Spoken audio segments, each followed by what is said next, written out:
क्रिस्त में मेरे प्यारे भाइयों बहनों, आज पुण्य शुक्रवार के दिन यीशु क्रिस्त के बलिदान पर मनन चिंतन करने के लिए आपका स्वागत है। आज पुण्य शुक्रवार है। आज के दिन यीशु ने मानव जाति के लिए अपना संपूर्ण जीवन बलिदान कर दिया। उनके आत्मत्याग के कारण ही आज हम मुक्ति प्राप्त लोगों की भांति जीवन व्यतीत करते हैं। आज हम यीशु के क्रूस मरण की याद करते हैं ताकि मानव जाति पापों की गुलामी से मुक्ति प्राप्त कर सके। हर एक के मन में यह सवाल उठता है, पुण्य शुक्रवार को हम गुड फ्राइडे क्यों कहते हैं? प्रभु यीशु का दुख भोग एवं मृत्यु हमें क्यों आनंद देता है? किसी व्यक्ति की मृत्यु हमें आनंद नहीं देती। यीशु के मृत्यु के दिन को हम क्यों गुड फ्राइडे कहते हैं? क्योंकि आज के दिन सबों के पापों की प्रायश्चित के लिए प्रभु यीशु ने क्रूस पर अपना बलिदान चढ़ाया। उनके क्रूस के मृत्यु से हम सबों को जीवन मिला है, संपूर्ण जीवन मिला है।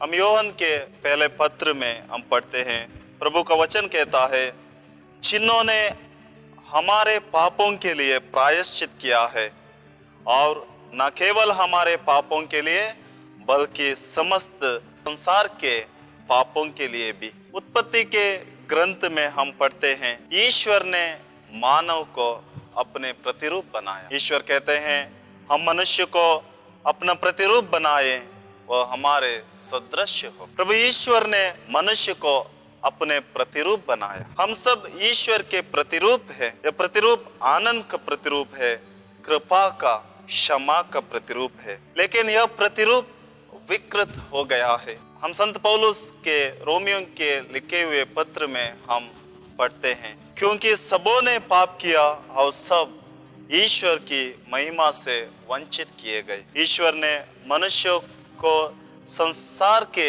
सभी चीजों से भी अधिक मूल्यवान बनाया। हम स्तोत्र में हम पढ़ते हैं, प्रभु का वचन कहता है, तूने मानव को स्वर्गदूतों से कुछ ही छोटा बनाया और उसे महिमा और सम्मान का मुकुट पहनाया। लेकिन एक मनुष्य के द्वारा संसार में पाप आया और पाप के द्वारा मृत्यु।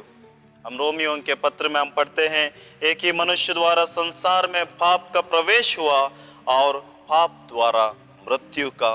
इस प्रकार मृत्यु सब मनुष्यों में फैल गई क्योंकि सब पापी हैं। और आगे हम पढ़ते हैं उसी पत्र में, क्योंकि पाप का वेतन मृत्यु है।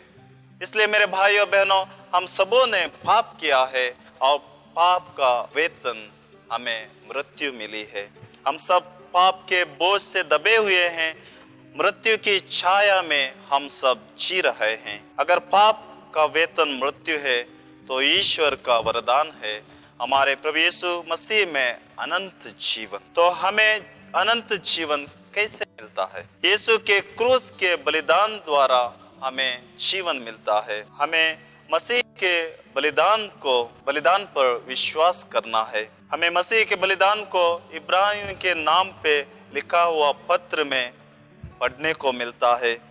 उन्होंने बकरों तथा बछड़ों का नहीं बल्कि अपना रक्त लेकर सदा के लिए एक ही बार परम पावन स्थान में प्रवेश किया और इस तरह हमारे लिए सदा सर्वदा बना रहने वाला उद्धार प्राप्त किया है। तो मेरे दोस्तों, प्रभु यीशु अपना ही रक्त लेकर परम पावन स्थान में प्रवेश किए और हमारे लिए क्रूस पर अपने को बलि चढ़ाए।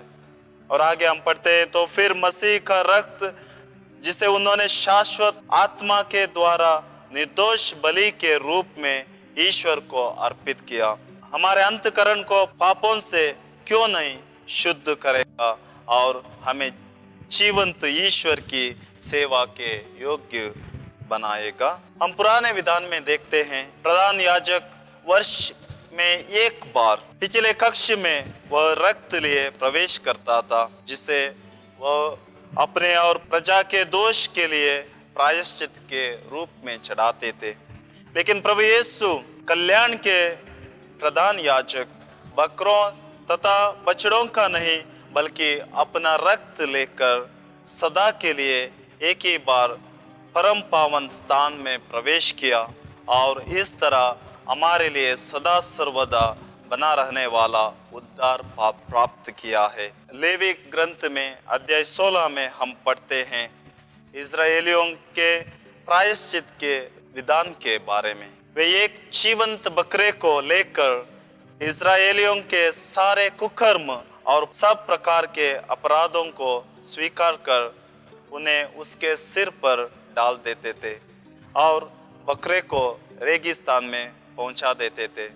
इस प्रकार वह बकरा लोगों के सब अपराधों को निर्जन स्थान में ले जाता था। नए विधान में प्रभु यीशु बनते हैं मेमना, जो संसार के पाप हर लेने वाले। प्रभु यीशु ईश्वर का मेमना जो संसार के पाप हर लेते हैं। प्रभु यीशु ने संसार के सारे पापों का बोझ क्रूस को अपने ऊपर ले लिया। पवित्र यरूशलेम के शहर के बाहर कलवारी पर अपने को बलि चढ़ाया। प्रभु यीशु संसार में आए थे हमें मुक्ति दिलाने के लिए। यह पिता की योजना थी।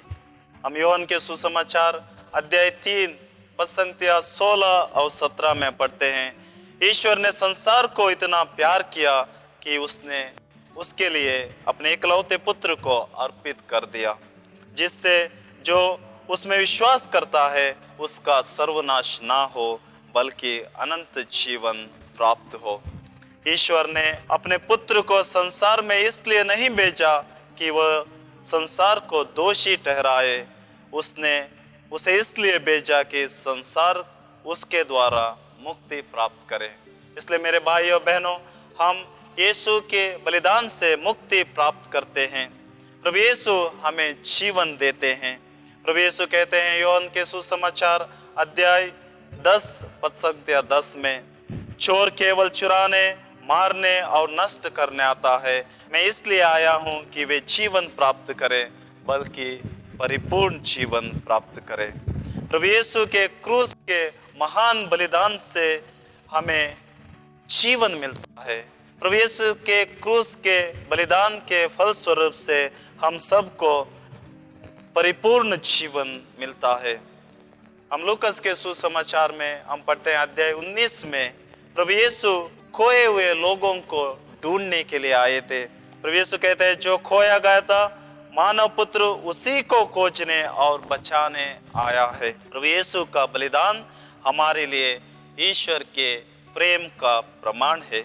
ईश्वर ने संसार को इतना चाहा कि वह उसको बचाने के लिए मानव का रूप धारण किया, विनम्र सेवक बन गए, क्रूस पर शापित बन गए, सबों ने टुकराए गए, अनाथ बन गए।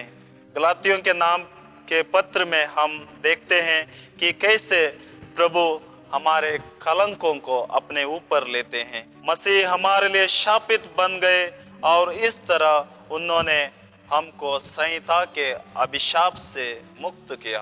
मेरे दोस्तों, प्रभु यीशु हमारे जीवन के लिए हमें मुक्ति देने के लिए शापित बन गए क्रूस पर।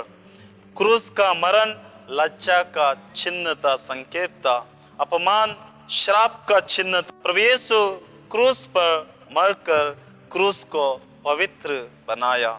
हमारे लिए क्रूस मुक्ति का चिन्ह है, मुक्ति का संकेत है। हम क्रूस की आराधना करते हैं। क्रूस हमारे लिए अभिशाप का नहीं बल्कि अनुग्रह का चिन्ह बन गया है। हम इसाइया के ग्रंथ में हम पढ़ते हैं कैसे प्रभु यीशु हमारे लिए शापित बन गए, हमारे पापों के लिए उन्हें दुख सहना पड़ा। हम पढ़ते हैं वह मनुष्य द्वारा निंदित और तिरस्कृत था, शोक का मारा और अत्यंत दुखी था। लोग जिन्हें देखकर मुंह फेर लेते हैं, उनकी तरह ही वह तिरस्कृत और तुच्छ समझ जाता था, परंतु वह हमारे रोगों को अपने ऊपर लेता था। वह हमारी दुखों से लदा हुआ था और हम उसे दंडित ईश्वर का मारा हुआ और तिरस्कृत समझते थे। हमारे पापों के कारण वह छेदित किया गया, हमारे कुकर्मों के कारण वह कुचल दिया गया है। जो दंड वह भोगता था, उसके द्वारा हमें शांति मिली है और उसके घावों द्वारा हम भले चंगे हो गए हैं। तो मेरे दोस्तों, प्रभु यीशु के क्रूस के बलिदान पर हम विश्वास करें। प्रभु यीशु के बलिदान से हम पाप मुक्त हो जाए। प्रभु यीशु के बलिदान से हमें जीवन मिले। प्रभु यीशु के क्रूस पर हम सब गर्व महसूस करें। आमीन।